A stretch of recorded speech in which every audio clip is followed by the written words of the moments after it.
Hi, everyone. Welcome to another episode of the Successful Woman's Mindset.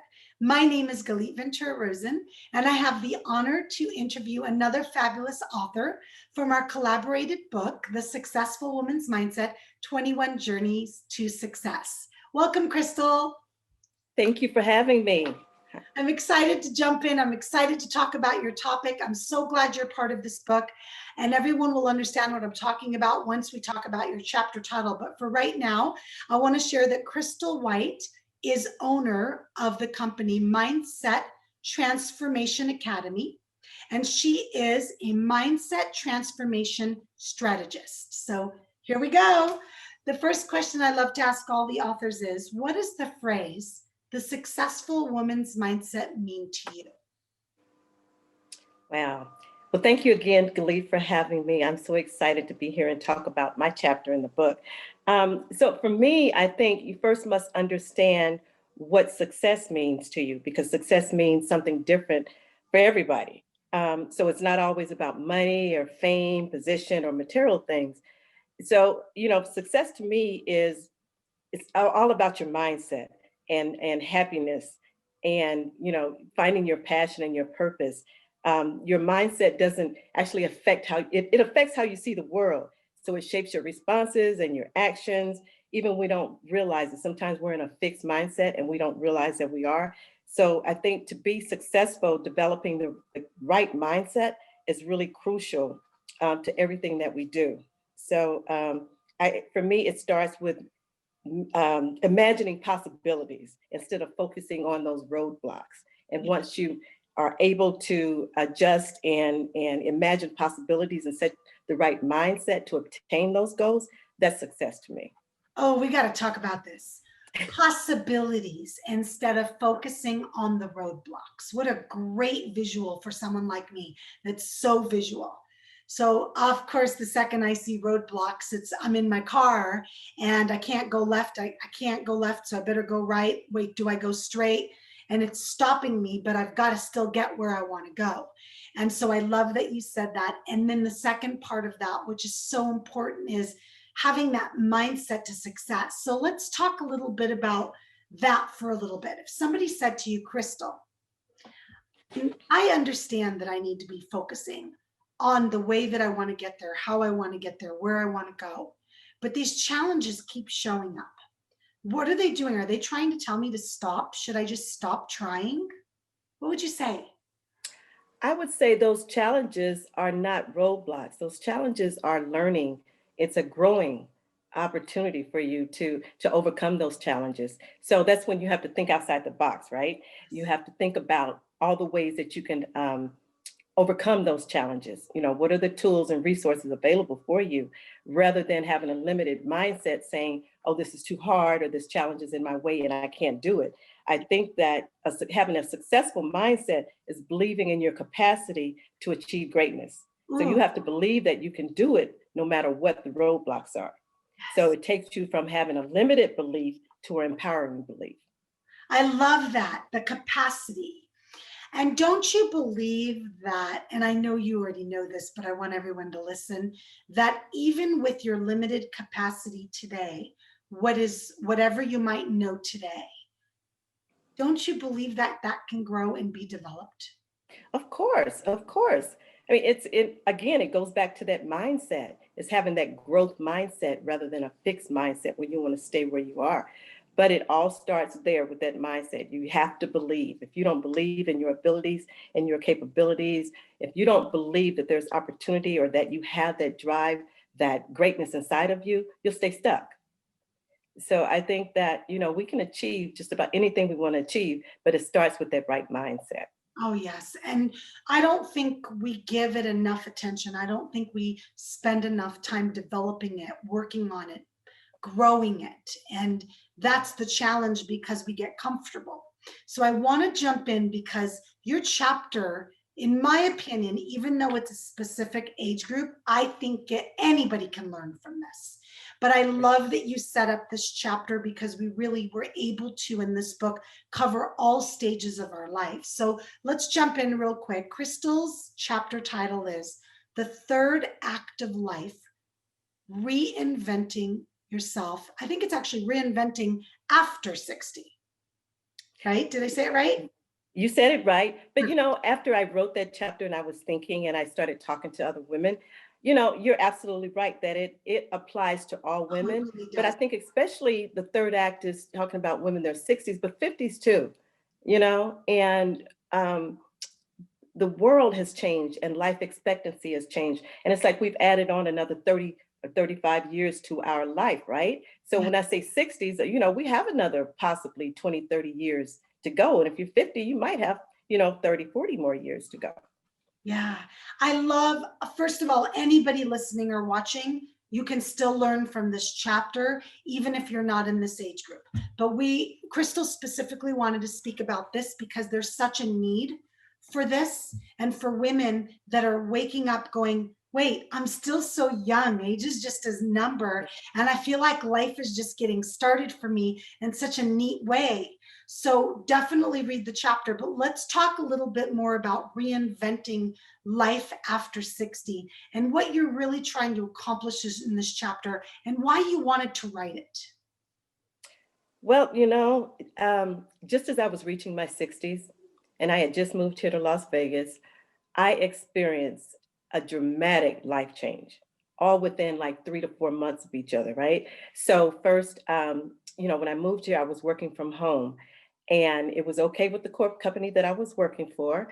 And like a year later, after moving here, they told me, you know, you need to move back to Seattle, right? So just bought a home here, everything was going good. I didn't want to do that. And so I took a retirement. It was a voluntary retirement, but nevertheless, it was retirement, Mm. right?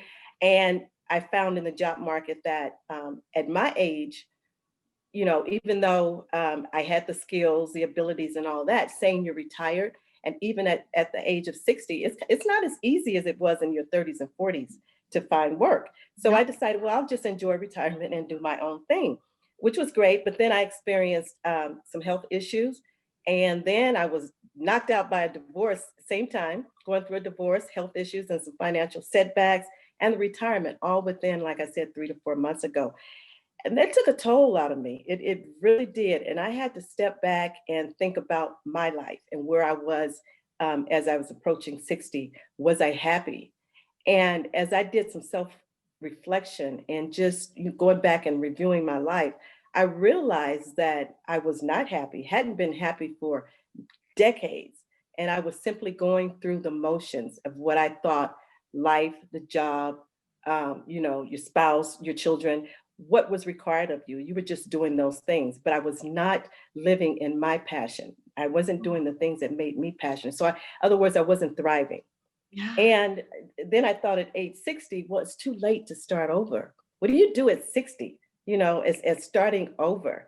So it was really overwhelming, and it was tough. You know, it was difficult and devastating at some point to think about being alone now when you know you thought that your marriage was going to last for you're in your 60s. Who thinks of going through a divorce at 60, Of right? course. And so, you know, going through all of that, it really took a toll, but it also helped me to, like I said, self-reflect. And I started thinking about my life, and um, I was listening to a TED talk by Mhm. Jane Fonda. Mhm. And I truly believe that that talk changed my life. Ooh, So the talk was you should. about the third act. Okay, so it's called the third act. The third act. That's the I name of her love that. TED talk. It's on YouTube. It is so empowering, enlightening, and I think it works for all women. But she was specifically talking to women in their 50s and 60s that have already done the 2/3 of your life. You know, you've done the career, you've done all these things, and you find yourself at this point in life, and what do you do? So you know, she talked about that. She suggests that aging equals up. It's like a staircase instead of this. You know, I used to say that once you pass 50, that you're on your way down. You know, you're on the other side of life. You know, you don't Yeah. have that many more years to go. But the way she explained it was, as you get older, it's leveling up. You know, it's a staircase going up because now you have more wisdom. You should at that point know more about yourself. A lot of us don't, but this is still an opportunity to do so. And that, you know, she encouraged women to see how we can live those the last 3 decades of our life being successful and being happy. So, once I listened to her, it just changed, it pivoted, it changed my whole life, to where I was ready to thrive. And I found my voice. Oh, I found my voice after 60 years. I found my voice. And some would say to me, it's too late. You're 60, what are you going to do? I think But I that's thought, society, Crystal. I think we live in a society where when you're 20, you're too young to be an entrepreneur and own your own business. What are you, crazy? You don't know anything. It works both ways. When we've known in history very successful 20-year-olds that started businesses that are billionaires today. right. But people said they're crazy. What do you know about starting a business? Then it's that 40-year-old woman that goes back to work after raising 3 children that's told, well, you've been out of the job force too long. And then it's that 60-year-old, it doesn't matter man or women, but we're talking about women today and our audience is women. Then you've got that 60-year-old woman that's told by society, you're too old to work, you're too old. And you know what? Screw all of that. Anybody Amen, right? listening Exactly. I know Crystal personally. I've had the pleasure of knowing her for quite a few years. And she smacks down anything that society might be coming up with. So thank you, Jane Fonda. Yes, right. And again, I encourage all women, all ages to just watch a video. She gives so many great life lessons. And like I said, it literally changed my life. It put me on the path to discovering myself. Yes, and At your this chapter lady. as well. I did not know you watched that. And when I read your chapter, it was so specific.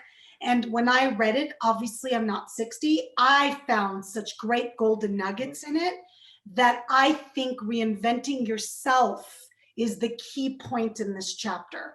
The reason you gave it a perspective of after 60 was because you want to focus on that age group and you and yourself. I told Crystal, I'm like, people are not going to believe it. You don't even need to put that. They're gonna be like, why are you teaching people how to be after 60? Please, are you joking? So I'd love for you to share with everybody something fun or interesting that you want them to know about yourself before we wrap up. Well, something that I didn't know about myself, I love to write. I just absolutely love to write. So I'm working on a book, actually 2. I started 2 at the same time. And I've been working on them for a year now. So now I'm finding I'm starting to narrow down and really focus on it. But I found that that's part of my voice. I just love putting my voice, my thoughts on paper and sharing them. So I want to do more of that.